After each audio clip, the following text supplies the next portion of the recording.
നമ്മളുടെ ഇന്നത്തെ സബ്ജക്റ്റ് എന്താണ്?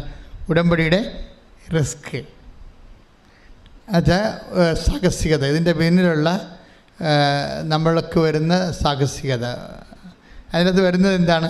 നമ്മൾ ഉടമ്പടി എടുക്കുമ്പോൾ തന്നെ ദൈവത്തിന് നമ്മളെക്കുറിച്ചുള്ള കറക്റ്റ് റിപ്പോർട്ട് കയ്യിൽ കിട്ടും.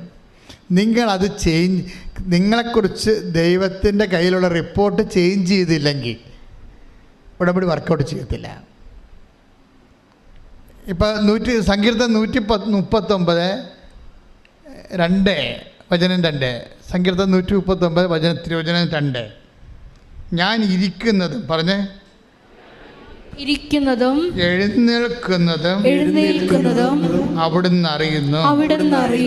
എന്റെ വിചാരങ്ങൾ അവിടുന്ന് അകലെ നിന്ന് മനസ്സിലാക്കുന്നു.